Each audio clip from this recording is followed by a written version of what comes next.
Welcome to the Nonprofit Report, your update on nonprofit organizations, issues, and leaders. I'm your host, Mark Oppenheimer. Today, we're discussing advancing the rights to reproductive health care in the Global South with Nabeeha, Kazi, Hutchins of Population Action International, PAI. And Nabeeha, thank you so much for joining us. I'm so excited about this really important topic. We've been having a range of different discussions, and I'm really, really excited to hear a little bit more about PAI's work and how you approach this very complicated set of problems. Thank you so much, Mark, for having me and for giving this space to PAI and for us to talk a little bit about the journey that we are on to advance sexual and reproductive health and rights. I can share a little bit about PAI and our role and our mandate. We were founded 57 years ago as a civil society organization. So the issue on civic space and the role of CSOs is something that is certainly near and dear to our hearts and at the core of achieving our mission, which is ensuring that every single person has access to sexual and reproductive health and rights.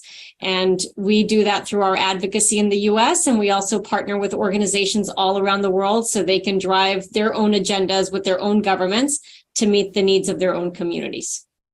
Now, you said every single person. What does that actually mean within every single person? So men and women, and are you basically placing all of civil society, every person in a personhood category, so that people are empowered to make their own decisions? Is that the approach that you're taking? That's absolutely right. Our mission is to ensure that everyone has access to information, has access to the health services for sexual and reproductive health support in their own context. And so that not only applies to who is receiving the healthcare, which it should be everyone, women, young people, communities at risk. We know that these are the communities that probably have the greatest challenges in terms of access, but also who are the voices? Who are the ones that are holding governments accountable, who are holding donors accountable, who are making sure that the quality healthcare that they need and that they deserve is able to be accessed consistently and in a quality manner? So forgive a naive question. Why is it important to invest in this particular area of support of sexual and reproductive health? Sexual and reproductive health, and it's not a naive question. It's a very good question and a very important question. With sexual and reproductive health, we know that is at the foundation of so many ambitions and aspirations we have as we look at alleviating poverty, as we look at achieving gender equality, if we look at ensuring that young people and that girls stay in school. Sexual and reproductive health and rights covers the gamut of support, information, and services such as comprehensive sexuality education for young people so that people know about their bodies, they know about their rights, they know about the health care that they will need and how they're going to grow into adulthood and what their sexual and reproductive health priorities are going to be. We talk about menstrual health and the importance of ensuring that people who menstruate have access to menstrual health services and information. In countries such as my own country of Pakistan, that can often be a trigger to keep girls out of school, trigger for early marriage, and so on and so forth. And there's huge stigma associated with it. Also included is contraceptive access so that people can decide when and if to have children and that be on their terms. And it also includes access to safe abortion, which is recognized by WHO as fundamental health care. So all of this makes up for a comprehensive package. All of these four areas and more make up for a comprehensive package of what are the essential health needs of people so they can thrive, they can achieve, and they can continue to grow. So this is such an important idea, right? This whole idea of how do you empower people as people. And within societies, there are different roles that are defined by tradition, by history, by attitude, by religious belief, and so on. And you've navigated a number of different cultures. I mean, you're navigating a culture in the United States. You've navigated a culture in Pakistan. You grew up in Mexico City. Talk about how do you do that with respect for different views of how the world functions? Because if you came in with some idea that you knew the right way, you would be making the same mistake that others who are trying to impose their right way on third parties. How do you navigate that? Because you have an opinion, right? You have an opinion of how this works. But from your experience, you've experienced the complexity of that, right? Absolutely. And I think, that has been the traditional frame of development. If I speak broadly, is others saying what you should do, others informing what is best, and not really looking at the contextual considerations. So it's very critical that we understand who is informing, who is deciding, who is investing in some of the greatest challenges that we have right now in development, which of course include the right to sexual and reproductive health. What is absolutely critical, and what I've learned not only at PAI but throughout my career, is this notion of answering these three questions on who decides, who informs. It really must be communities. We at PAI approach our work in a trust-based manner, meaning that we trust our partner advocates, our partner community-based organizations to set the agenda, to drive the agenda, to select information and content that is going to ensure that people in their communities have access to services in their own context. And I think that trust piece is most important. Certainly, though there is benefit from partners and organizations abroad to bring in new technical insights, new data, new evidence, but it's not on us to be deciding what is best and what is the best approach for others. That really needs to be community-led, country-led, and led by leaders who are closest to where the disparities are occurring. This is really interesting because in the work that I do in my other life, which is recruiting leaders like yourself, those cultural competencies, the lived experience of being a woman, a Pakistani woman, of someone who has bridged a number of different cultures, that actually becomes a technical job competency, right? I mean, I couldn't, as a white person, a person of European extraction, a person who doesn't speak Urdu or doesn't speak Spanish as you do, a man, I couldn't actually do the work that you're doing with the same credibility because of the trust issue. Doesn't mean that I'm technically not capable on the financial side or on the fundraising side or whatever, but I'm not as technically capable in the cultural competency arena as you are. There are two key questions. It's and this is the going in question, not only for PAI with our partners, but I think how we and I say those of us who are looking to reframe and recast how we do development. And it's questions on what do you need and how can we help?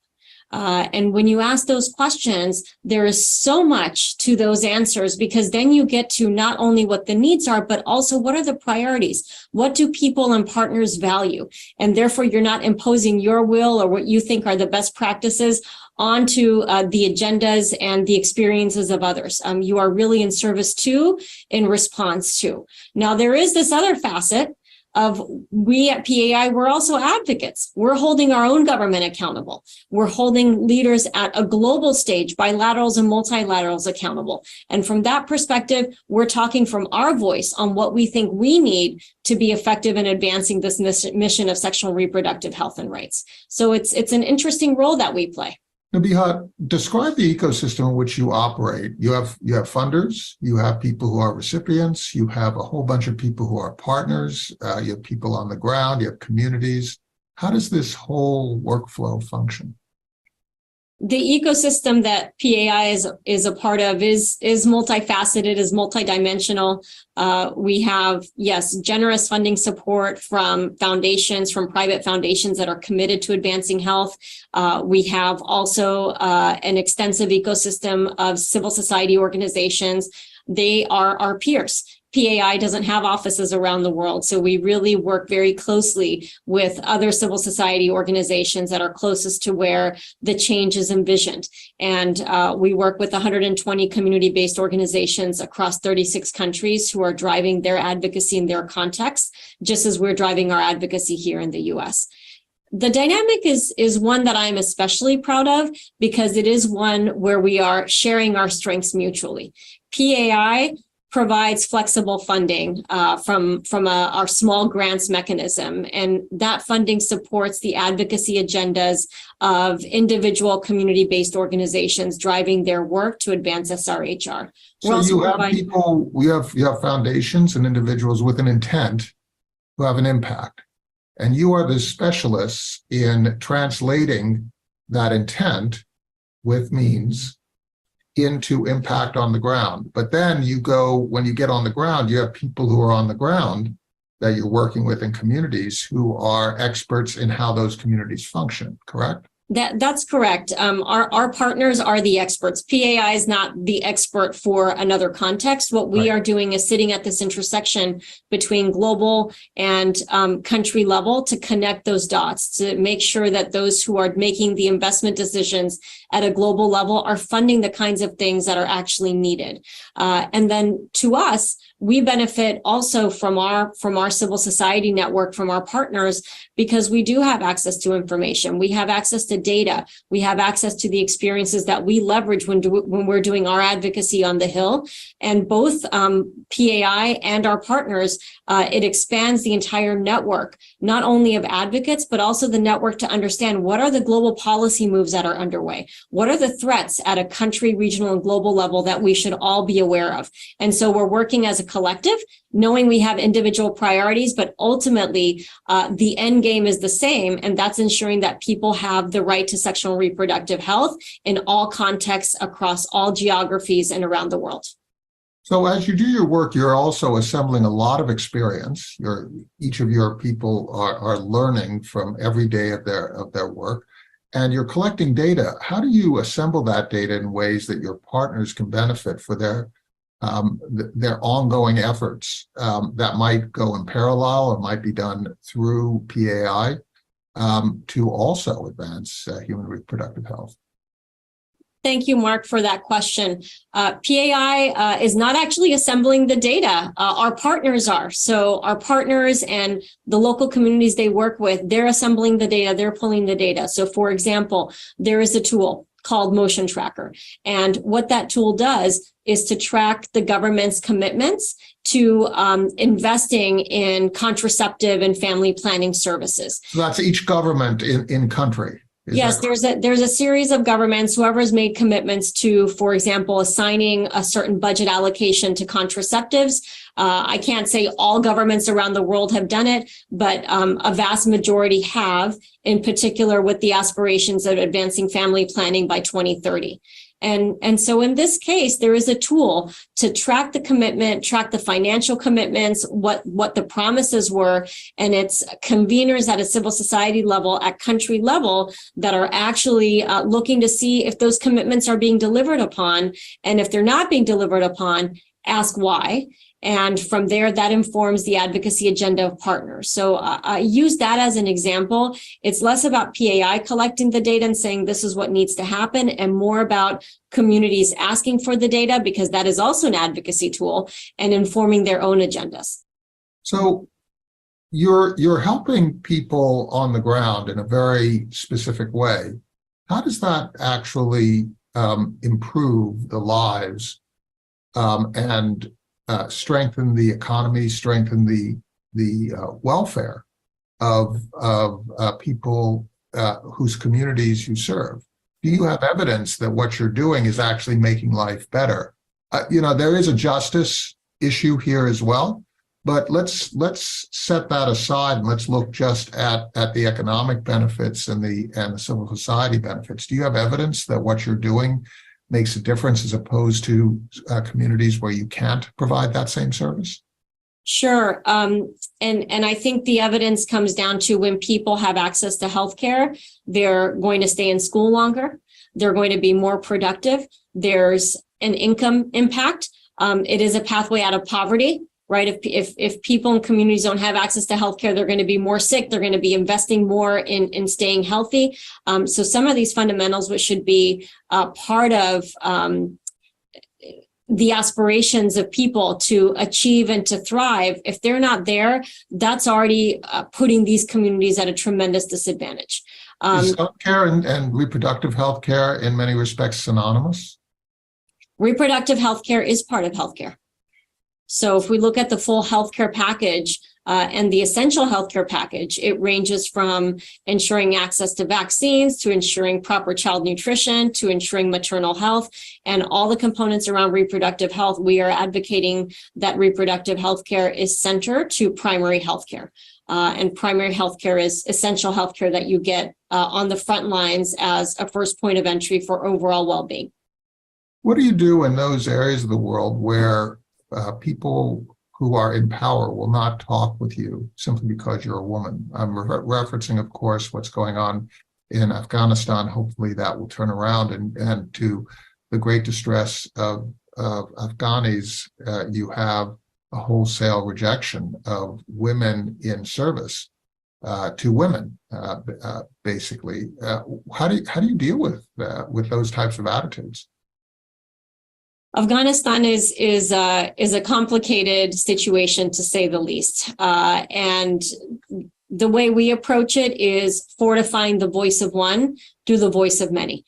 And that's what opens doors, right? If we are not a connected ecosystem of advocates and we're all working individually, then we've lost that cohesive fabric that gives us shared strength. And so maybe someone won't talk to me as a woman, but they might hear the same question of them in a global scenario, or with regional leaders. And so that, I think, is the critical piece as we talk about ecosystem and the power of civil society as a whole.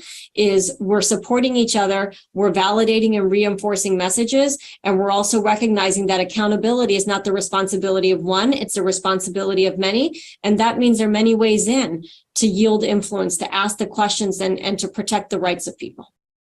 So part of this is just persistence. It's not going away. It's doing it year after year after year, doing it patiently, listening, absorbing, perhaps sometimes even abuse, but continuing. And that is absolutely right. And that's one of the pieces, especially with our civil society partners and PAI. This is not a one and done. Even when there is a policy win, there was a terrific policy win in Zambia, where through the work of advocates and our partners, they were able to successfully get family planning and sexual and reproductive health services, a range of them, on the national health insurance scheme. That was several years ago. It was widely celebrated. But there are two critical things in terms of reinforcing that our job is not done with the simple policy win, and it's not a one and done. The first piece is when there is a policy commitment and there is a financial commitment, you need to ensure that communities know that they have the right to access that. You have to be able to support demand generation. Without it, it's a line item on a budget that wasn't utilized, and therefore that line item goes away. So the journey continues even with the policy win. The other piece is these achievements are not forever. You do have to have continuous advocacy and accountability. And this year in Zambia, that health insurance scheme is being reviewed in terms of what are the services that are going to be included in this. And that, again, is the role of advocates to show that the money was well spent, it was needed, and the services were utilized, and what that did for people. So that is the role of us advocates. And I always say, we're the truth seekers, we're the truth tellers, and we're the protectors of progress. And that is a long game. You're also pointing out another aspect, which I think is so important. There are different attributes that people assign to leaderly qualities, right? So a leader in different individuals' minds has a particular profile. They conduct themselves in particular ways. But what you're basically pointing out is that sometimes those qualities that are interpreted as leaderly can actually get in the way. So sometimes it's patience. Sometimes it's a tidal approach, which is just persistent, quietly persistent. Sometimes it's cameras and the spotlight and so on.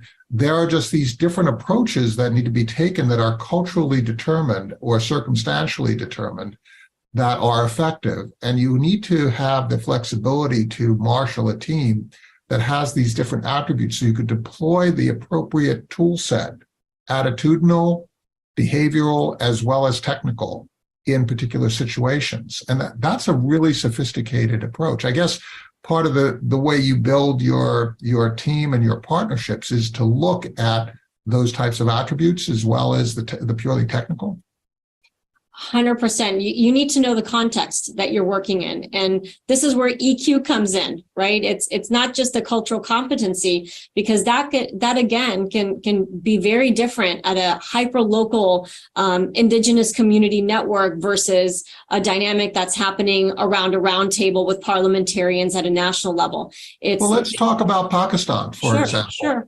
Just as you were, so does that mean that in certain environments in Pakistan, your style, your approach would be really, really great, and in other environments it would not? You would leverage somebody else who might in that environment be more effective. Talk a little bit about how you see that part of your team building activities, because it's one of those things that even most funders don't see, right? That sort of magic of how you manage an organization like yours. It's a very good point, and this goes back to who are we listening to and how are we responding to ensure that we're meeting the needs. As PAI, we would never enter a country and meet with the Minister of Health, for example. We also wouldn't meet with local communities, only if the partner were to say, you know what, we could really use PAI support in this critical meeting with parliamentarians or in this training initiative with youth advocates, because that is not PAI's role. PAI's so you're not trying to squeeze out your partners. You're respecting their role and their judgment. Absolutely. We will. We are so committed to ceding space and making sure that we're not sucking the oxygen out of the room. Even as a Pakistani woman, I represent North America and a U.S.-based organization. Now, where we do have a visible seat at the table is when we are advocating to our own government, to our own members of Congress here in the U.S., to make sure that the policies that we set abroad, that the funding we allocate for reproductive health services are expansive and supportive and our fair share and are not meant to do harm. Now, the U.S. has an outsized influence, both voice, but also monetarily, on what happens with access to reproductive health and rights around the world.